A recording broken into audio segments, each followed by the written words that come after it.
मला पाहायला भेटेल का? जेव्हा पाहायला भेटते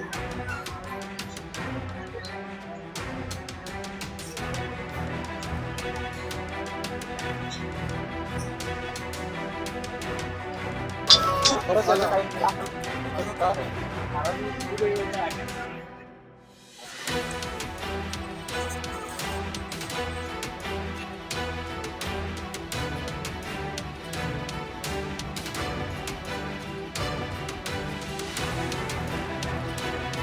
बसचा सध्याच्या परिस्थितीत जर म्हटलं तर फार काही तुटवडा नाही, जर एक दोन बसेस जर सोडल्या तर.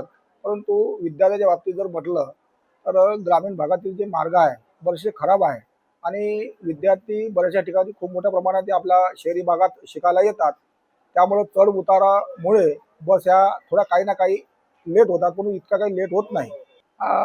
ज्या आपल्या ताफ्यात ज्या 14 बसेस दाखल झालेल्या आहे त्या सर्व बसेस यवतमाळ, नागपूर, अमरावती आणि वरुड मार्गावर आपण चालवतो आणि ज्या लाल परी आपल्याकडे त्या सर्व ग्रामीण भागात आपण विद्यार्थ्यांना शैक्षणिक दृष्टिकोनातून सोयीस्कर व्हावं म्हणून त्या आपण ग्रामीण भागामध्ये चालवतो.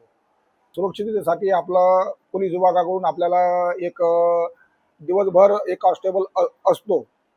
बस बरोबर टाइमला लागत नाही, त्यामुळे इथे मुलींच्या सुरक्षेसाठी काही असे काही आहे नाही. त्यामुळे इथे लेडी कॉन्स्टेबल तरी असलेली पाहिजे असं आम्हाला वाटते, पण इथे तेही सुद्धा नाही आहे.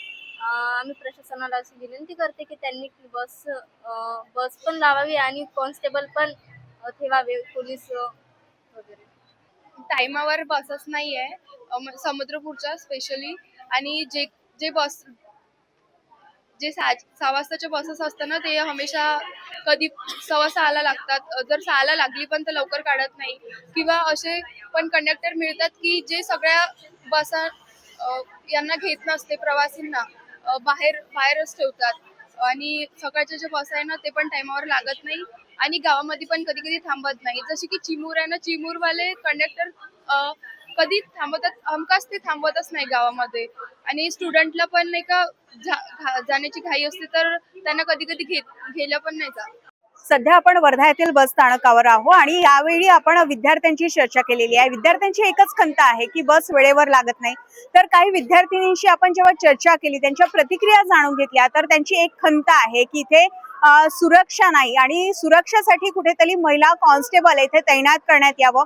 आणि त्याचबरोबर आपण इथे पाहू शकत आहात की जो आपण व्हिडिओ घेतलेला आहे, व्हिडिओच्या माध्यमातून सांगण्याचा प्रतिक्रिया घेतलेली आहे की जे क्षमतेपेक्षा आसन व्यवस्था जी आहे, आसन व्यवस्थेच्या क्षमतेपेक्षा जास्त इथे सीट असतात आणि त्यामुळे ओव्हरलोड बस असते आणि कधी कधी ती बस फेल सुद्धा होते आणि अचानक कोणत्याही गावामध्ये फेल झाली की घरी जायला अर्धा ते 1 तास वेळ लागतो, असंही सुद्धा काही विद्यार्थ्यांनी सांगितलेलं आहे. अशाच बातम्या बघत राहण्यासाठी बघत राहा नवराष्ट्र नववार्ता. ऋणाल ढोक, वर्धा.